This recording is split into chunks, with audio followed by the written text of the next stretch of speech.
मेरे पापा की औकात। 5 दिन की छुट्टियां बिताकर जब ससुराल पहुंची तो पति घर के सामने स्वागत में खड़े थे। अंदर प्रवेश किया तो छोटे से गैराज में चमचमाती गाड़ी खड़ी थी, स्विफ्ट डिजायर। मैंने आंखों ही आंखों से पति से प्रश्न किया तो उन्होंने गाड़ी की चाबियां थमाकर कहा, कल से तुम इस गाड़ी में कॉलेज जाओगी प्रोफेसर। माय गॉड, खुशी इतनी थी कि मुंह से और कुछ निकला ही नहीं। बस जोश और भावावेश में मैंने तहसीलदार साहब को एक जोरदार झप्पी दे दी और अमरबेल की तरह उनसे लिपट गई। उनका गिफ्ट देने का तरीका भी अजीब हुआ करता है, सब कुछ चुपचाप और अचानक। खुद के पास पुरानी इंडिगो है और मेरे लिए और भी महंगी खरीद लाए। 6 साल की शादीशुदा जिंदगी में इस आदमी ने न जाने कितने गिफ्ट दिए, गिनती करती हूँ तो थक जाती हूँ। ईमानदार है, रिश्वत नहीं लेते, मगर खर्चीले इतने की उधार के पैसे लाकर गिफ्ट खरीद लाते हैं। लंबी सी झप्पी के बाद मैं अलग हुई तो गाड़ी का निरीक्षण करने लगी। मेरा पसंदीदा कलर था, बहुत सुंदर थी। फिर नजर उस जगह गई जहां मेरी स्कूटी खड़ी रहती थी। हठात वो जगह तो खाली थी। स्कूटी कहाँ है? मैंने चिल्लाकर पूछा। बेच दी। मैंने क्या करना अब, उस जुगाड़ का पार्किंग में इतनी जगह भी नहीं है। मुझसे बिना पूछे बेच दी तुमने ही तो थी पुरानी सी। गुस्सा क्यों होती हो? उसने भावहीन स्वर में कहा। तो मैं चिल्ला पड़ी। स्कूटी नहीं थी, वो मेरी जिंदगी थी। मेरी धड़कनें बसती थी उसमें, मेरे पापा की इकलौती निशानी थी मेरे पास। मैं तुम्हारे तोहफे का सम्मान करती हूँ मगर उस स्कूटी के बिना पे नहीं, मुझे नहीं चाहिए तुम्हारी गाड़ी। तुमने मेरी सबसे प्यारी चीज बेच दी, वो भी मुझसे बिना पूछे। मैं रो पड़ी। शोर सुनकर मेरी सास बाहर निकल आई। उसने मेरे सर पर हाथ फेरा तो मेरी रुलाई और फुट पड़ी। रो मत बेटा, मैंने तो इससे पहले ही कहा था एक बार बहू से पूछ ले। मकर बेटा बड़ा हो गया है, तहसीलदार माँ की बात कहाँ सुनेगा। मकर तू रो मत।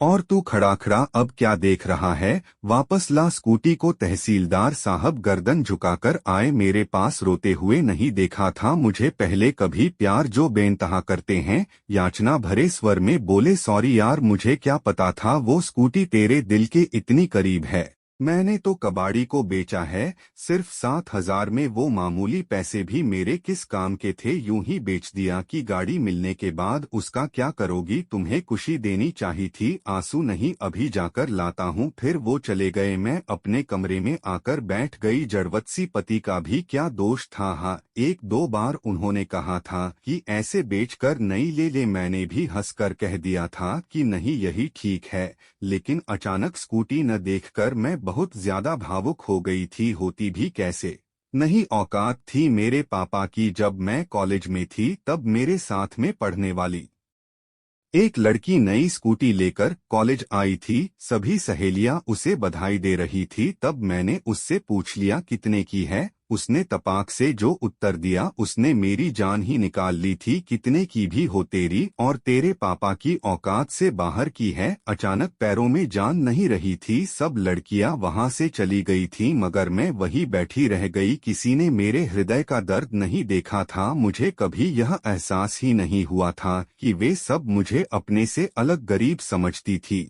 मगर उस दिन लगा कि मैं उनमें से नहीं हूँ। घर आई तब भी अपनी उदासी छुपा नहीं पाई। माँ से लिपट कर रो पड़ी थी। माँ को बताया तो माँ ने बस इतना ही कहा, छिछोरी लड़कियों पर ज्यादा ध्यान मत दे, पढ़ाई पर ध्यान दे। रात को पापा घर आए तब उनसे भी मैंने पूछ लिया, पापा हम गरीब हैं क्या? तब पापा ने सर पे हाथ फिराते हुए कहा था, हम गरीब नहीं हैं बिटिया, बस जरा सा हमारा वक्त गरीब चल रहा है।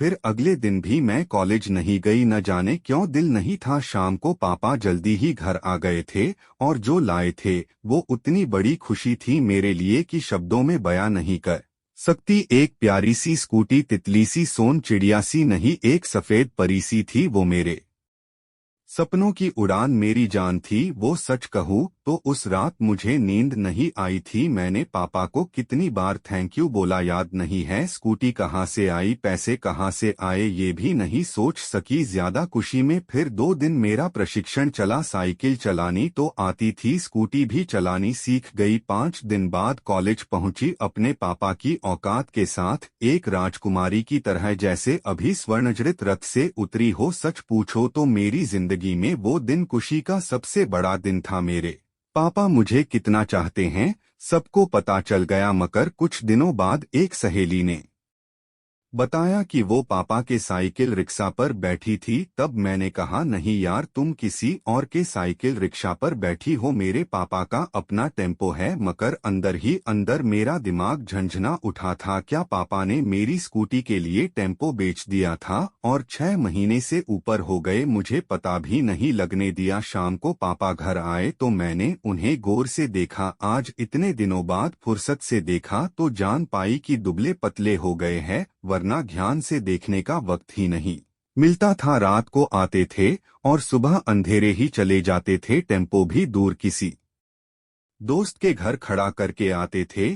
कैसे पता चलता बेच दिया है? मैं दौड़कर उनसे लिपट गई। पापा आपने ऐसा क्यों किया? बस इतना ही मुख से निकला, रोना जो आ गया था। तू मेरा गुरूर है बिटिया, तेरी आंख में आंसू देखूं तो मैं कैसा बाप। चिंता ना कर, बेचा नहीं है, गिरवी रखा था, इसी महीने छुड़ा। दुनिया के बेस्ट पापा हो, बेस्ट से भी बेस्ट, इसे सिद्ध करना जरूरी कहा था। मैंने स्कूटी मांगी कब थी, क्यों किया आपने ऐसा? 6 महीने से पैरों से सवारियां ढोई आपने। ओह पापा आपने कितनी तकलीफ झेली मेरे लिए। मैं पागल, कुछ समझ ही नहीं पाई और मैं दहाड़े मार कर रोने लगी। फिर हम सब रोने लगे, मेरे दोनों छोटे भाई, मेरी मम्मी भी। पता नहीं कब तक रोते रहे। वो स्कूटी नहीं थी मेरे लिए, मेरे पापा के खून से सींचा हुआ उड़नखटोला था मेरा, और उसे किसी कबाड़ी को बेच दिया। दुहक तो होगा ही। अचानक मेरी तंद्रा टूटी, एक जानी पहचानी सी आवाज कानों में पड़ी, फट फट फट। मेरा उड़नखटोला मेरे पति देव यानी तहसीलदार साहब चला कर ला रहे थे,